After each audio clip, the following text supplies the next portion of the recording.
So when you do the redaction, is it as quick as like redacting it like within a second like this? Yes.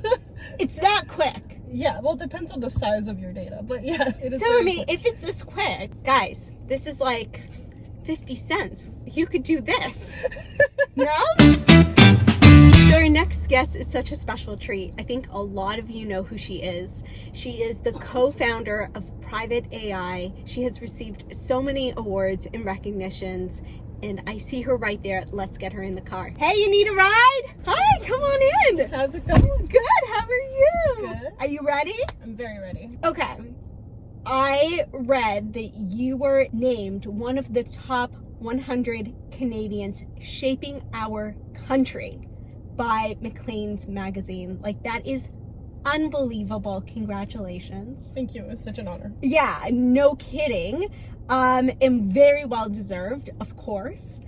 So a woman who is shaping our country, I can only imagine that you have some crazy ideas and a huge vision for what you're going to be doing next. What is your next thing? Like, can you redact me or something? Sure can. I think you redacted me too much. Can I come back? Oh my God! That was crazy! Who are you? Can we maybe talk about the difference between anonymization and pseudonymization? Sure. Okay, do you know how to spell pseudonymization? I do. How? Pseudonymization.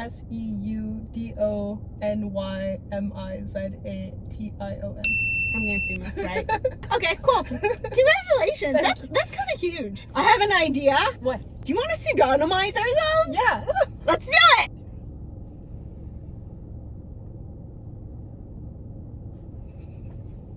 Pseudonymization, there's a way to link back to the original entity. So the idea is that it's identifiable and then becomes unidentifiable or de-identified. Did I say that right? Unidentifiable? Yeah, I think that's okay. Yeah, that's fine. It's a form. It can be a form of de-identification depending on the regulation. Okay, yes. So it can be an umbrella term to cover Yes, it. yes. So pseudonymization, you can think of things like tokenization, for example. Okay. So you have a scrambled replacement that you could link back to the original data. You can think of synthetic personal information that might be unique to that particular thing that you're replacing.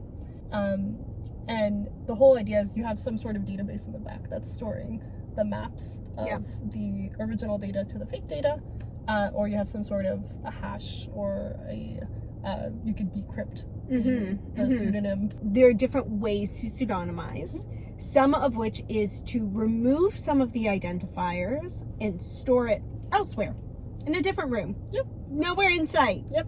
For the person who's going to be looking at the non-identifiable information. Yes.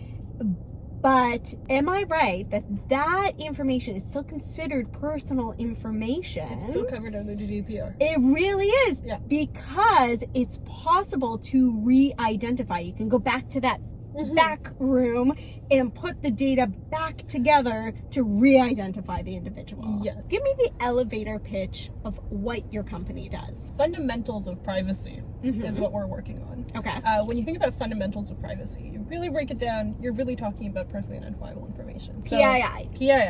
What we do is focus on very, very accurately identifying PII, PHI, protected health information, PCI information, so payment card information, and confidential company information within really messy data, which is a very difficult problem to do because you're dealing with text, audio, images, documents. Wow. You're dealing with it across different types of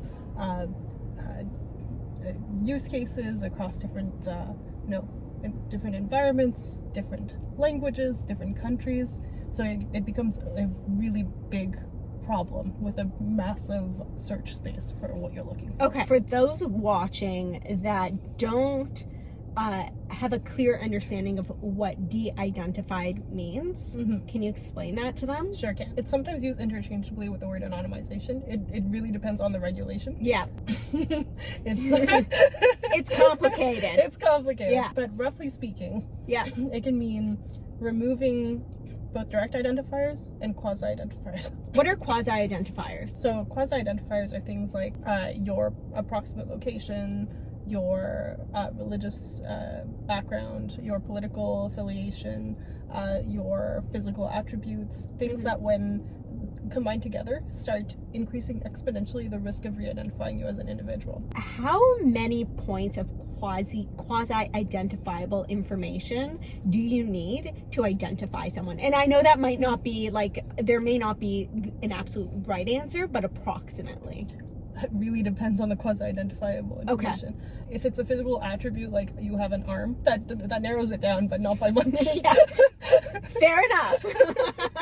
If it's a physical attribute, like you have a particular disability, yeah, and maybe that disability is rare, that really narrows it down. Sure. So that's what needs to be taken into account when you're understanding the re-identification risk of a piece of data and what you can or can't keep, depending on the use case that you want to use the data for. And direct identifiers are identifiers that will directly identify an individual, not necessarily to one person, but to a small group. Your full name, for example, your exact location. I mean, there could be a few people in your house, and and then the way that de-identification, anonymization, depending on the regulation works, is you calculate not an absolute no risk of re-identifying the individual, but generally there's a threshold. So 0.04%, 0.01%, depending on the guideline. A lot of the cases where you see in headlines, anonymization doesn't work because X company claimed to anonymize their data and it got re-identified. Yeah. They're including things like full postal codes, things that are, quasi-identifiers or direct identifiers that they really didn't account for. And it's about trying to understand, is the risk worth the reward? And it's not just anonymization that you should be doing. You should be accounting for who has access to the data. Yeah. You should be accounting for, is there encryption at rest? There's no method for privacy or security that's perfect. That's right. If you have cryptographic keys, those cryptographic keys might leak. You might have password leaks.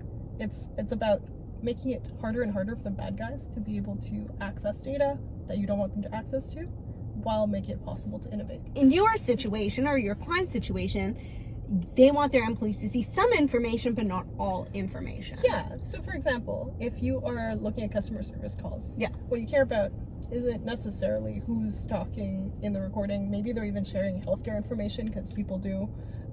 Maybe they're sharing account information. You don't need that information to know how well a customer service agent is doing. You don't need that information to know which products were mentioned, what the sentiment is associated to those products, what the conversational flow was like. With unstructured data, there's so much rich content around the PII, and the PII is really just blocking you from getting access. Okay, can you tell our audience what is the difference? Yeah, so structured data you could think of as kind of like databases that are very specific. These are the rows, these are the columns. This particular entry is about SSNs, for example. This one's about phone numbers. So you have some structure to the data. Some labels have been associated. It's nicely organized. One hopes. Okay, fair enough. Yes. Yeah, it's sometimes. And then there's semi-structured data, which can be a combination of that plus what's unstructured. Within a database, like a column of notes might live there. And so a common one is medical notes, in which, doctors, nurses might type something up. Unstructured data is things like audio, images, documents, plain pure text, where you don't have those labels associated with it. There it's really complicated, because you can have situations like, oh yeah, my credit card number is 593. Oops, I dropped my credit card. That wasn't a 5, that was a 56. Oh, wow. Yeah, so you gotta pick all that up. Or another one is when people say, my name's A for Alpha, B for Beta, all of that. Right, their name is not actually Alpha or Beta. Yeah, but you still need to pick that up as part of their name. 80 to 90% of data that companies collect is unstructured. 80 to 90%. 80 to 90%. 80 to 90%. Wow, okay. Yeah. So someone told me that you like to eat a little snack when you go on a road trip. So I put a little snack together for you. Don't do this. I can't tell. It was redacted, so.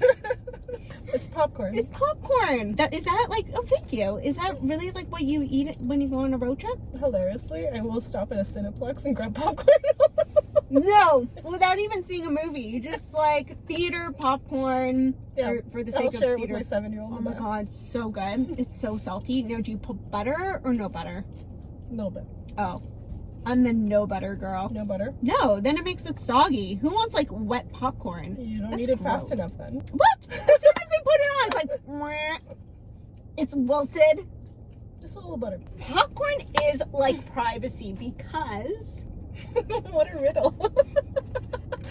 Popcorn is like privacy because every popcorn is different. Okay. Just like every identifier is different. Yes. And very difficult to find. You can never find the same one. You can never Because find we're all so different. Mm-hmm. And no two popcorn is the same. Okay. I like it. Mm-hmm. Patricia, what great piece of advice would you have for a company that's collecting information, confidential, personal, whatever it may be? So a lot of people are thinking about how they're going to integrate AI into their companies. Yes. How they're going to get return on investment on integrating AI. Yeah.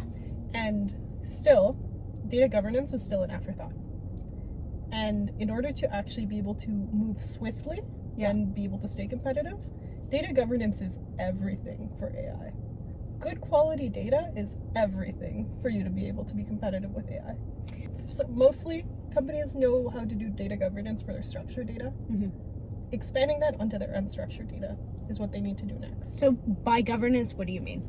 By governance, I mean being able to understand where your data lives, what is it, how does it, how to keep track of it properly with your master data management systems, with your data catalogs. It means being able to have appropriate access controls for that data. And what that looks like in a world with AI is much more fine-grained. So appropriate access controls to specific information within your unstructured data. And being able to see whether or not you're following regulations for specific types of data, for different tasks. And just having all of that in place will make it so much easier for your organization to be able to adopt new technologies quickly. Okay, so that's really great. Amazing. Thank you. Thank you. Okay. That's it. Boom. All right, let's do it. All right.